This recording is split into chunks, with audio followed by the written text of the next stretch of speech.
അയാളുടെ ശബ്ദം വിറച്ചു. അവിടെ ആരോ! പേടിയുടെ ഒരു നേർത്ത ഞരക്കം അതിലുണ്ടായിരുന്നു. മറ്റേയാൾ ചുറ്റും നോക്കി, സ്വയം ധൈര്യം സംഭരിച്ചുകൊണ്ട്, എവിടെ? അവിടെ ആരുമില്ല. നിനക്ക് തോന്നിയതാവും. മഴയല്ലേ? നീ വേഗം നോക്ക്, ആദ്യത്തെയാൾ തീവ്രമായി ആവശ്യപ്പെട്ടു. രണ്ടാമത്തെയാൾ സംശയിച്ചു നിന്നു. ഇരുട്ടിനെ ഭേദിച്ചെത്തിയ ആ ഹെഡ്ലൈറ്റ് വെളിച്ചത്തിൽ ആ വാതിൽ സാധാരണമായി തോന്നിയില്ല. അത് കാലത്തിൻ്റെ ഭാരം പേറിയ, വാർദ്ധക്യം ബാധിച്ചതുപോലെ തകർന്ന ഒരു വാതിലായിരുന്നു. കൊളുത്തുകളെല്ലാം തുരുമ്പിച്ച് എപ്പോഴോ വിട്ടുപോയ നിലയിൽ. ഏതു നിമിഷവും അത് തുറന്നേക്കാം എന്നൊരു തോന്നൽ. എന്നാൽ ആ വാതിലിൻ്റെ ഇടുങ്ങിയ വിടവുകൾക്കുള്ളിൽ, ആ ഇരുട്ടിൻ്റെ മറയിൽ, ആ വാതിൽ ഏതോ ഒന്ന് കൊത്തിവെച്ചിരിക്കുന്നു. അവിടെ ആരോ കാത്തിരിക്കുന്നതുപോലെ അവർക്ക് അനുഭവപ്പെട്ടു.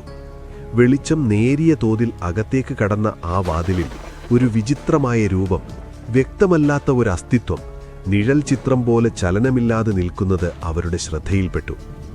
മുന്നിൽ നടന്നയാൾ പേടിയെ മറികടക്കാനെന്നോണം അനിയന്ത്രിതമായി തൻ്റെ കൈ നീട്ടി. ഇരുട്ടിൻ്റെ മറവിൽ വിചിത്ര രൂപം കണ്ട ആ പള്ളിയുടെ തടിവാതിലിൻ്റെ പടിയിലേക്ക് വിരൽത്തുമ്പ് തൊടാനായി അയാൾ ഏകദേശം എത്തിയിരുന്നു. ആ നിമിഷം പിന്നിൽ നിന്ന് പെട്ടെന്നൊരു ശബ്ദം അന്തരീക്ഷത്തിൻ്റെ നിശബ്ദതയെ ഒരു കൊടുവാൾ പോലെ പിളർന്നുകൊണ്ട് പൊട്ടിപ്പുറപ്പെട്ടു. അതിൽ തുടരുത്! ശബ്ദത്തിന് കൽപ്പനയുടെ ഈണമുണ്ടായിരുന്നു. അതിലുപരി അപകടത്തെക്കുറിച്ചുള്ള ഒരു അഭ്യർത്ഥനയുമുണ്ടായിരുന്നു. ഇങ്ങോട്ട് വരൂ! ആ അപ്രതീക്ഷിത ശബ്ദം കേട്ട് ഞെട്ടിയയാൾ വാതിലിന് നേരെ നീട്ടിയ കൈ പെട്ടെന്ന് പിൻവലിച്ചു. ഭയവും ആകാംക്ഷയും നിറഞ്ഞ കണ്ണുകളോടെ അയാൾ പിന്നിലേക്കു തിരിഞ്ഞു. അയാളുടെ കൂടെയുണ്ടായിരുന്നയാൾ ശബ്ദത്തിൻ്റെ ഉറവിടം മനസ്സിലാക്കാൻ ശ്രമിച്ചു. ആ അജ്ഞാത ശബ്ദത്തെ അനുഗമിച്ച് അവർ ഇരുവരും മുന്നോട്ട് നടന്നു. നമ്മളല്ലാതെ ഇവിടെ വേറെ ആരും ഉണ്ടോ? മുന്നിൽ നടന്നവൻ്റെ ശബ്ദത്തിൽ ആശയക്കുഴപ്പവും നേരത്തെ കണ്ട ഭയത്തിൻ്റെ അലകളും കലർന്നിരുന്നു. ഈ വിജനതയിൽ മൂന്നാമതൊരാൾ എന്നത് അവൻ്റെ യുക്തിക്ക് നിരക്കുന്നതായിരുന്നില്ല.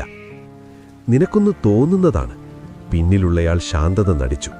അയാളുടെ ശബ്ദത്തിൽ യാതൊരു ഭാവമാറ്റവുമില്ലായിരുന്നു. അങ്ങോട്ടാണ് സെമിത്തേരി. നമുക്കങ്ങോട്ടാണ് പോകേണ്ടത്. ഈ കാഴ്ചകളൊന്നും ശ്രദ്ധിക്കാതെ മുന്നോട്ടു പോകാം. അയാളത് പറഞ്ഞതേയുള്ളൂ.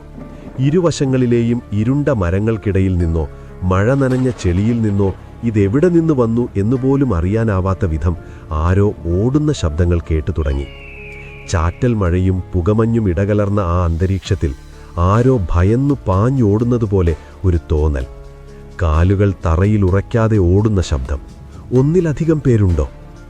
പേടിക്കാതെ വരൂ, അയാളുടെ കൂടെയുള്ളവൻ പതിഞ്ഞ സ്വരത്തിൽ ചെവിയിൽ മന്ത്രിക്കുന്നതുപോലെ പറഞ്ഞു. ആ നിമിഷത്തെ ഭയമുള്ളിലൊതുക്കി അവർ തുടർച്ചയായ ആ ഓട്ടശബ്ദങ്ങളെ അവഗണിച്ചുകൊണ്ട് മുന്നോട്ട് നടന്നു. പെട്ടെന്ന് അവരുടെ പുറകിൽ നിന്നും ഒരു ശബ്ദം അന്തരീക്ഷത്തിലേക്ക് ആക്രമിച്ചു കയറി. അതൊരു സാധാരണ ശബ്ദമായിരുന്നില്ല. ഭീകരമായ ഊറ്റമുള്ള ഒരു വേട്ടപ്പട്ടിയുടെ കുരയായിരുന്നു. ഭയത്താൽ ഞെട്ടിവിറച്ച അവർ ഇരുവരും ഒരേ നിമിഷം പിന്നിലേക്ക് തിരിഞ്ഞു നോക്കി.